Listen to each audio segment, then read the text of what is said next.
Welcome to another episode of the Racing Pigeon Insights Podcast. Today, we're diving into a crucial yet often overlooked factor in pigeon racing success: loft hygiene. This episode will take you through some eye-opening insights on how maintaining a clean loft can boost your pigeon's health and racing performance, with content adapted from Racing Pigeon Facts. We'll also feature an engaging dialogue discussing loft hygiene techniques, including the use of chemicals and gas flames for disinfection.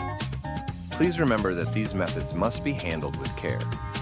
Always follow safety protocols, product guidelines, and take appropriate precautions, especially when using flame-based disinfection methods. So let's get started on this journey to a cleaner loft and healthier pigeons. Okay, so get this. Pigeon hygiene. We're not talking just like sweeping up some feathers here. Yeah, not at all. This is next level stuff. It is. We're diving deep into an excerpt from Loft Hygiene Part One by Racing Pigeon Facts. And let me tell you, this article is a game changer, like seriously eye-opening. Oh, absolutely. It's like, we all know keeping things clean is important. Right. But this takes it to a whole other level, connecting that squeaky clean loft environment to, get this, performance. Exactly. Brighter eyes, those sleek, like shiny feathers we all love. It's all connected. The article says those are like outward signs of what's happening at the microscopic level. Exactly. It's about creating an environment where your birds can truly thrive. And it's not just, looking good, right? Yeah. The author connects this healthy loft idea directly to how those birds perform on race day. And hold on to your hats, folks, because they're backing it up with some serious science. Absolutely. Studies from universities, and not just any universities. We're talking North America and Belgium. Okay, so 2 continents. Clearly this hygiene thing is a big deal if people are studying it internationally, right? It's huge. And these studies are fascinating. One even used the bloodlines of the legendary William Geertz. Oh, wow, William Geertz. That's like racing royalty right there. Yeah. We're talking, if those birds need a clean loft, what does that tell us? Exactly. It really makes you think, are our birds performing at their best, or are we unintentionally holding them back? It's a question every fancier should be asking themselves. Absolutely. And the article doesn't sugarcoat it. We're in a constant battle, a war even, with these microscopic enemies. We're talking bacteria, viruses, those pesky coccidia. They're saying that just doing a little disinfecting here and there, it's not enough. It's actually worse. It can backfire. Worse. The article describes it as an arms race. Oh, wow. If you're not completely wiping out these microorganisms, you're basically training them to become stronger and more resistant. So like survival of the fittest, but for germs. Exactly. That's intense. It is. These are tiny little things, but we have to take them very seriously. So it's not about just spraying a bit of disinfectant and calling it good, right? This is serious stuff. It's about understanding what we're dealing with and using the right weapons to fight back. So how do we win this war then? The article really stresses this idea of moving beyond basic cleaning and into hardcore disinfection territory. Absolutely. This isn't about a quick once-over. We're talking about a complete strategy. We're talking about they go into impressive detail. We're talking chemical solutions, dilution ratios. They tell you how long to soak your feeders. The feeders. Okay, now this is where I was like, okay, this is serious business. They even talk about using wait for it, a gas flame. The gas flame. A blowtorch for pigeon hygiene. I know. It sounds extreme, right? Right. But you know what? When you really think about it, heat is incredibly effective at eliminating microorganisms. Think about how surgical instruments are sterilized. Right. It's that intense heat creating a near-sterile environment. Exactly. Now, of course, the article stresses safety precautions. This is not something to try at home, folks, not without, doing your research, talking to the experts. Of course, safety first. Always. But it does show just how committed some fanciers are to achieving that next level of cleanliness. What has stood out to you so far about this, almost extreme approach to hygiene? For me, what I find fascinating is the emphasis on both the how and the why. The author doesn't just tell you what to do. They explain the science behind it. They want you to understand why these steps are important. Yes. So you can make informed decisions about your own loft setup, right? Exactly. It's empowering fanciers to take control of their birds' health. And this excerpt, it mainly focuses on, keeping things clean during racing season, which makes sense. Of course, you want those birds in peak condition when it matters most. Right. Those birds are athletes. They need to be in top shape. But they do touch on some different approaches for stock lofts, They do. which leads to a really interesting question, right? Are there like specific challenges and solutions when we're talking about a breeding loft versus a racing loft? It's a great question, and it's something to keep in mind as we dive into those fascinating scientific studies mentioned earlier. Yes, because remember, those studies actually show a measurable link between hygiene and racing success. They do. And those results are hard to ignore. Hard to ignore. This is exciting stuff. We're talking about giving our birds a real edge just by being smart about their environment. It's one thing to, have a hunch about something, but it's a whole other ballgame when you've got like cold, hard data to back it up, right?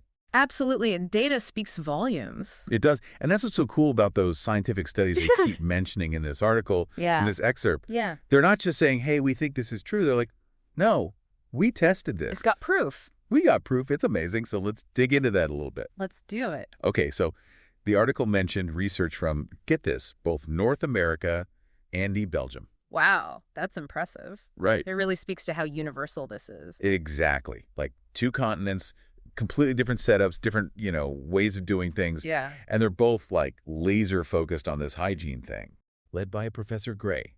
And they really went all in on this idea of hygiene impacting a pigeon's immune system. Interesting. So not just are they getting sick, but like how well equipped are they to fight something off? Exactly. That's what I thought was so cool. They were looking at like the bigger picture. Right. How well those birds could fight off any infection, not just like, oh, is there a cough going around the loft? You know what I mean? Right. Getting down to those nitty-gritty details, like how well the immune system is actually functioning. Exactly. And what they found was pigeons kept in those like super clean environments, where they were really on top of the hygiene. Yeah. Those birds actually had stronger immune responses. Wow, that's fascinating. Right. It's like all that cleanliness was giving their bodies a fighting chance, Like a boost, for sure. Yeah. It's like you're not wasting energy fighting off like little things here and there. Right. So you're ready to like tackle whatever comes your way. Exactly. Because those nasty little coccidio we were talking about? Oh, don't even get me started on those guys. A strong immune system could make all the difference there. Oh, for sure. I mean, we've all seen what those things can do, right? Absolutely. Sapping their energy, messing with their digestion. It's heartbreaking. It is. And those birds, they deserve better, They deserve to be at their best. They do. Okay, so North America, check. Strong immune systems, check.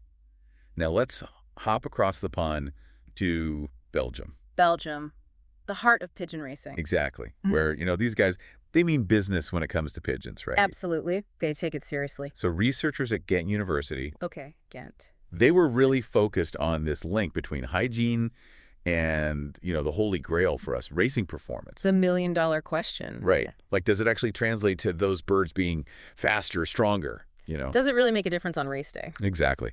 Okay, so they teamed up with some experienced racers, and they were monitoring everything. They were looking at how clean those lofts were. Okay. And then how those birds actually performed in competition.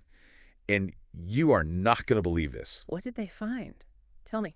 They were faster. Wow. They could fly for longer. No kidding. And get this, they even seem to have better navigational skills. Get out of here. So you're saying like a little bit of dirt could be the difference between a bird finding its way home quickly after a race and like getting lost or just lagging behind. That's what it's starting to look like, right? I mean, it makes you think. It really does make you think. Now, all of those studies, fascinating, amazing. Yeah. But the one that really caught my eye, and I think you're going to love this one, was the study involving, drumroll please, Hit me. William Gert's bloodline pigeons. No way! The racing royalty. Come on, tell me more. I know. So this was at the Van Dorn Lofts, and let me tell you, these guys, they took hygiene to a whole new level. We're talking, they implemented like a full-blown comprehensive strategy. We're talking disinfection, ventilation. They were even like analyzing the water. Wow. They were not messing around. Attention to detail. And the results. You ready for this? I'm on the edge of my seat. Those Gert's pigeons. Yeah. They're already top performers, right? Of course. Top-notch genetics. But with this intense hygiene protocol, their race times, even better. No way. So, even with those incredible genes, a pristine loft still gave them an edge. That's what it looks like. It's like we're giving these world-class athletes, these amazing birds, the perfect training facility. I love that analogy. Love Because that. it really is like that. You can have all the talent in the world, but if you're training in a subpar environment. It's not going to matter. Exactly. You're not going to reach your full potential. And I know we've been like laser focused on the racing side of things. Of course, that's the name of the game for a lot of us. We're talking about developing immune systems, often in closer quarters. We've talked about like scrubbing, disinfecting, even that whole blowtorch thing. Right, going all out. It's not just about, things smelling a little funky. No, it's much bigger than that. It can actually make them sick, right? Absolutely. It creates a breeding ground for all sorts of nasty stuff in the air. We're talking like ammonia from the droppings. Yeah. Dust, those fungal spores we talked about. Those fungal spores are nasty. They love those damp, stagnant environments. It's like pigeon enemy number one right there. Pretty much. Yeah. And they can really do a number on their respiratory system. Breathing. I mean, not exactly what you want when you're sending those birds out. No, definitely not. They need to be in tip-top shape, and that means having clean, fresh air to breathe. Okay, so fresh air, we're on the same page. And if those birds are breathing easy, they're performing at their best, right? Exactly. They're healthier, they've got more energy, they're ready to race. And that's what it's all about, right? Giving our birds the best possible chance to succeed. Couldn't have said it better myself. It's about creating that optimal environment where they can thrive. So there you have it, folks. A deep dive into pigeon hygiene. We've gone from basic cleaning all the way to blowtorches, and one thing's for sure, those birds, those feathered athletes, they deserve the absolute best. They do. And you know what? When those birds are healthy and performing at their best, it makes this whole journey so much more rewarding for us as fanciers. Absolutely. So let's get out there, let's keep those lofts clean, and keep those birds soaring. Hear, hear. That was a fantastic conversation on the impact of loft hygiene on your pigeon's performance. Now, as promised, let's take things a step further. We'll be sharing key insights and a detailed guide that breaks down everything you need to know to create a healthier, more productive loft environment for your birds. For the first 2 episodes, Racing Pigeon Facts, the podcast, we're including the full content so you can build a strong foundation and get to know the type of valuable content to expect from Racing Pigeon Facts. In future podcasts, these detailed how-tos and expert tips will be available exclusively to our subscribers. So make sure to sign up and stay connected for even more strategies to help your pigeons perform at their best. Let's dive in. Why is loft hygiene such a critical factor, not just for keeping pigeons, but especially during the crucial racing season? First, pigeons housed in a very healthy loft can experience a tremendous boost in overall condition, looking the picture of health. You'll see feathers lying perfectly with sharply defined patterns, brilliant eye colors that seem to glow, and snow-white wattles and cirrus. Second, a clean and healthy loft environment allows our birds to race closer to their full potential.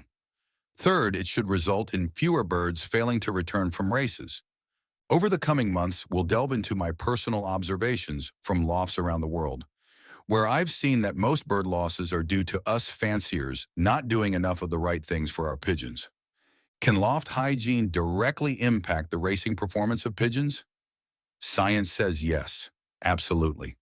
This becomes especially significant as the race season progresses through the annual schedule. In our stock lofts, management often differs, and it can even be the opposite. We'll cover that more in future discussions. I sincerely hope you'll join me in exploring this further. Enhanced loft hygiene has been proven effective through laboratory experiments by Professor Gray at the University of Guelph in North America, and through hands-on racing studies by veterinary professors at the Agriculture University in Ghent, Belgium. Another notable study took place in Belgium at the Van Doorn Lofts, a well-known racer in the Antwerp Union who raced birds from the bloodlines of his close friend, the famous William Gertz.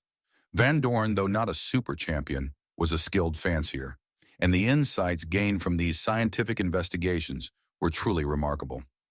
We'll examine these and other insights in much greater detail in the months to come. We'll also bring you more valuable information through podcasts and articles. I have spent years as a racing pigeon journalist, editor, champion flyer, and watershed biologist, so there's much to share. A crucial aspect of loft hygiene in pigeon racing is the disinfection of lofts. Though this is just one piece of the broader hygiene puzzle, the loft is our pigeon's home, 24 hours a day. If we want to excel in racing and husbandry, We must give proper attention to the cleanliness and hygiene of their living space. Let me emphasize that this becomes even more important a few weeks before the race season, continuing throughout the racing program, and for 2 weeks after the race season ends. All animals try to appear healthy to reduce the likelihood that they will be seen as an easy target for predators. Thus, even a seasoned pigeon fancier might not pick up on cues that indicate just how tired our birds are at the end of the race season. Sanitary conditions in the loft, along with drinker and feeder cleanliness, are all part of maintaining good hygiene. We'll discuss drinkers in more detail in future articles. Pigeons need to drink by submerging their beaks, unlike chickens, which can drink from a nipple system. This makes the management of drinkers particularly important. I must express my gratitude to a German veterinarian and his lab team for helping me learn more about this area. When we talk about disinfection, we're not just referring to the thorough cleaning of drinkers. Disinfection goes much deeper, as it involves eliminating harmful microorganisms from the loft, the pigeons' living environment, and their immediate surroundings. Let's take a closer look at the word disinfection and what it entails. Harmful enemies include viruses, bacteria, coccidia, trichomonas, worms and their eggs, insects, spiders, parasites, and rodents like rats and mice. We must not only destroy these enemies but also prevent future infestations. Hygiene is not just a one-time effort, but requires constant and regular attention, particularly during the racing season. Reinfection must be prevented through a comprehensive disinfection plan that offers a 99% success rate. The first round of disinfection is the most rigorous, but future cleanings don't always need to be as intensive. Not all viruses and bacteria are difficult to eliminate. Some are sensitive to cold, light, heat, or humidity. The key is knowing which type of intruder you're dealing with. Success in disinfection lies in thoroughness. It's better to overdo it than to do too little. Insufficient disinfection allows the hardiest bacteria and viruses to survive and multiply in their host, our pigeons, resulting in stronger, more resilient pathogens. These surviving pathogens will demand stronger and more targeted countermeasures. Thus, it's far better to get it right from the outset. Now let's look in detail at specific loft hygiene procedures that have proven to be effective. When disinfecting the loft, you'll likely need to move the pigeons to another location. Remove all items that can be taken out, including drinkers, feeders, and nesting materials, and treat them separately. Scrape and remove all droppings. Dust is a critical concern and must also be addressed. It may be beneficial to thoroughly clean the loft, vacuum, and even soak the area before scraping it clean. Once these steps are completed, sterilize the loft using an antiseptic solution. In the months ahead, I'll also be sharing some tips that top champions are using to maximize these principles. Here are some products you can use: Creolin 58, Dettol 58, Chlorine 28, Phenol 28, Bleach 28, Lysol 5%, or any other disinfectant recommended by a veterinarian or agricultural university. Disinfectants should be applied after the loft and equipment have been thoroughly cleaned and rinsed. They can be applied via sprays, aerosols, or fumigation. For smaller lofts, a garden sprayer works well. Common farm disinfectants include phenolic compounds, such as pine sol, one-stroke, or Ocil, iodine or iodophores, such as betadine and Welladol, chlorine compounds like Clorox or generic bleach, quaternary ammonium compounds such as Rockel D+, and oxidizing compounds like Virkon S or Oxycept 33. Always follow the manufacturer's instructions for safety, mixing, dilution, and coverage. Since dangerous compounds can be formed by mixing cleaning agents, it's crucial to carefully follow all guidelines and safety warnings on product labels. Generally, never mix 2 cleaning agents together. For waterers and feeders, soak them in a 200 parts per million chlorine solution, which is equivalent to 1 tablespoon of chlorine bleach per gallon of boiling water. In the past, Netex Viratech P has proven effective in maintaining hygiene in many lofts. Would it be helpful for us to learn what bactericidal, fungicidal, sporicidal, and viricidal properties are? We must emphasize that some of the disinfecting products mentioned above are highly toxic, so use them with extreme caution. Additionally, certain substances can damage the interior of your loft, so it's important to verify compatibility with the materials in your loft. In the meantime, We have soaked all removable items from the loft in an antiseptic solution for 24 hours. Again, take care with the materials. Galvanized metal may oxidize in the solution, whereas other materials may be inert and safer. Be sure all removable items are thoroughly dry before returning them to the loft. However, one of the most effective, albeit less appealing, methods of disinfection is using a gas flame, propane or butane burners. The heat generated by these gases is so intense that all viruses, bacteria, and other harmful organisms, in any stage of their life cycle, are eradicated within seconds. Complete destruction is guaranteed. Some organisms, like certain bacteria, coccidia, and worm eggs, are highly resistant to traditional disinfection methods. However, the flame's destructive power effectively eliminates them, as no form of life can withstand such heat. Unlike some disinfection solutions, which can leave behind unpleasant odors, such as the sharp smell of creolin, the gas flame produces clean exhaust with no residual odors. Chlorine-based solutions can also be harmful to the eyes and lungs, so it's crucial not to reintroduce pigeons into the loft immediately after chemical disinfection. The drawbacks of chemical solutions, such as their potential harm to pigeons and their limited effectiveness against tough organisms, can be completely addressed by using a gas burner. A burner for this purpose is relatively inexpensive, and many top fanciers consider it the best method of disinfection. All cleaning tools, such as scrapers, brushes, and containers, must also be disinfected or replaced. Drinkers and feeders should be treated according to the material they are made from. Metal and wood can be disinfected with the flame, while plastic items should be soaked in antiseptic solutions for the recommended time.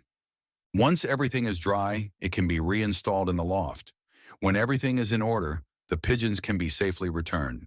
Before doing so, however, it's recommended to clean the pigeon's feet using a cloth soaked in a 2% Javex solution. This is 1 part household bleach mixed with 2 parts water. Skipping this final step could compromise all your disinfecting efforts. With their feet cleaned, the pigeons can be reintroduced to their loft, where we can take pride in a job well done. Now, as the days pass, we can look forward to seeing our birds grow healthier and more radiant. And there you have it, another deep dive into the world of pigeon racing, focusing on the importance of loft hygiene. As we've learned today, maintaining a clean loft isn't just about appearances, it's about giving your pigeons the best possible environment to reach their full potential. From boosting their immune system to improving race performance, the benefits are clear. That said, when disinfecting your loft, always ensure that you follow proper safety protocols, whether using chemicals or flame-based methods. Remember to read and adhere to all product manufacturer guidelines and take the necessary precautions to keep yourself and your pigeons safe from harm. Thanks for joining us on this journey toward healthier, happier birds. Make sure to subscribe, follow us on platforms, and stay tuned for more episodes where we continue to bring expert insights and tips to help you soar in the pigeon racing world. Until next time, keep those lofts clean, your pigeons racing strong, and always prioritize safety.